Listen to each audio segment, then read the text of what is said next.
What's up, everybody? This is Whiskey in the Six. I'm Rob. Doing the Highland Park full volume. So, this really nice black bottle that some people have complaints about because they can't actually see how much whiskey they have left in the bottle. But it was a new design in 2017. They released a whole bunch of black bottles. The Valkyrie, I believe, was one of them. And then they released higher end bottles that were also put into black bottles. It's kind of Highland Park's thing. I think the Dark Origins was also in a black bottle. Not this sleek looking, but they kind of had a similar style to it. This one's bottled at 47.2% ABV. Distilled in 1999 and bottled in 2017. Now, using 100% first fill bourbon casks rather than sherry ones, which Highland Park is known for. Now, although the dates add up to 18 years old, it's actually a few months short of being 18. It's actually 17 and a few months. So it's not quite 18 months old or 18 years old. All right. But this is one of my favorite expressions from Highland Park. It's, in my opinion, way better than the 18-year-old.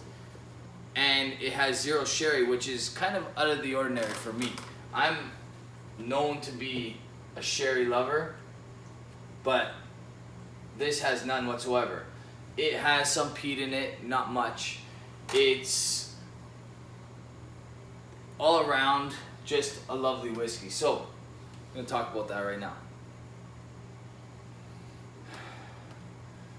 I find the trick to really picking out a low peated whiskey is drink something completely unpeated. Probably better if you go with like a Canadian whiskey or a bourbon first. It'll allow you to detect the peat way quicker. Sometimes when you're so used to peat, like you're drinking stuff like Octomore or Longrow or Laphroaig, Lagavulin, Ardbeg, those sorts of things. Then you go to something like this, it's really hard to detect the peat in it. But the way I find to remedy that, like I said already, is drink a Canadian whiskey, drink a bourbon, and then go to your lightly peated whiskey and you'll get it way more. So yeah, on the nose you definitely get a little bit of peat there. It's like a barbecue type smokiness, which I've never noticed about Highland Park. But I'm really starting to pick out that note in the peated whiskey that I really, really enjoy. Like some of the Springbanks, like the Octomores, that sort of thing. You can tell this is just a great cut whiskey. Not too much on the heads, not too much on the tails. Probably majority, if not all, in the hearts. And very little bitterness, if any, on the nose. Definitely some powdered sugar. Like I said already, like barbecue note, like barbecue sauce even.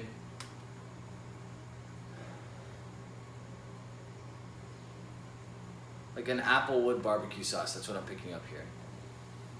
But very light on the smoke.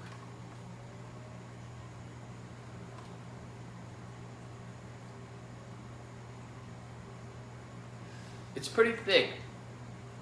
It's got some really nice legs to it. Based on the rule with Highland Park, they tend not to chill filter anything that's over 45.9%. This is 47.2.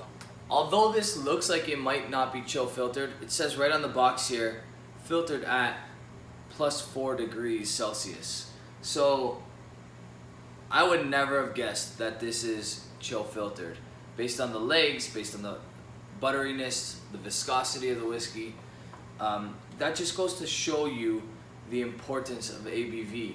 And I think it's possible that a lot of us mistake the the flavor-filled, higher ABV whiskey with unchill filtration. Now, I could be wrong. I would love to know what side by side the 47.2% version of this unchill filtered would be like, but there's never going to be an opportunity for me to do that, so I might as well just enjoy this one. Nose is beautiful. Here we go on the taste.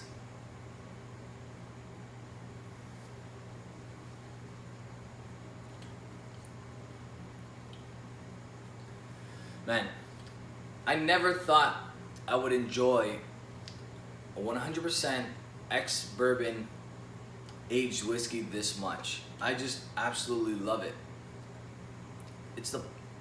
I could even use maybe a little bit more peat, because the type of peat that you're getting out of this one, that barbecue flavor peat, is just fantastic. I find that ex-bourbon aged whiskey does really well with peat, especially the Highland style peat, the non-Isla medicinal style peat. I really like that flavor. I really like that combination.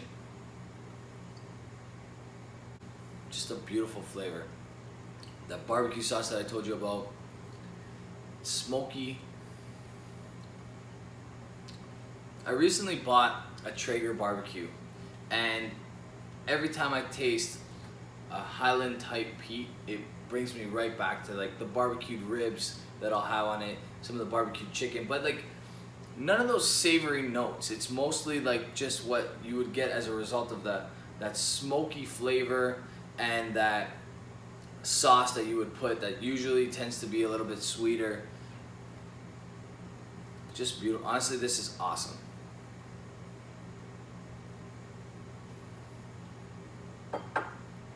Now, for a 17-year-old whiskey, you're paying about 100 American for this. You're paying 130 at the LCBO. It's an absolute steal. That's $70 less than the 18-year-old in the LCBO. I believe at the SAQ in Quebec, the 18-year-old goes for about $180. So you're still saving $50 on a better whiskey, in my opinion, and it's only a couple months younger. Yeah, it doesn't have ex-sherry casks, which tend to cost a lot of money, but it's better. So, I mean, it's a matter of preference and whatever else, but I really like this whiskey. I think you guys will really enjoy it, especially if you like a little bit of peat in your whiskey. I don't think that the fact that it doesn't have sherry casks will matter to you at all. It's excellent. Overall, this is an A+ for me. It's a high to middle A+, so I'm thinking like 92, 93, maybe even a little higher, depending on how this bottle changes as it gets a little bit more oxidized. It wasn't a 92 when I first opened it, but I remember really enjoying it when the ambassador let me try it, and his bottle had already oxidized quite nicely. So this bottle does do better being open for some time, and it's just getting better and better every time I try it. So right now it's like a 92, 93, it might go up. Just really good stuff overall. All right, guys. So pick that up if you can. Like I said, it's limited. I have 2 of them. I'm glad I bunkered one, and I probably will try to pick up a couple more before they're completely sold out. They weren't readily available at the LCBO. They released them online only, but I think you can still get this for a very fair price in most places in North America. All right. Check me out on Instagram, Twitter, Facebook. If you like this video, click the like button, share it with some friends, let them know about this channel. We're growing at a nice pace. Let's keep it going. I really appreciate all your support, guys. You guys are awesome. Okay, I'm gonna leave the Patreon link below. If you guys want to help support the channel, you can do so. I would really appreciate it. Cheers.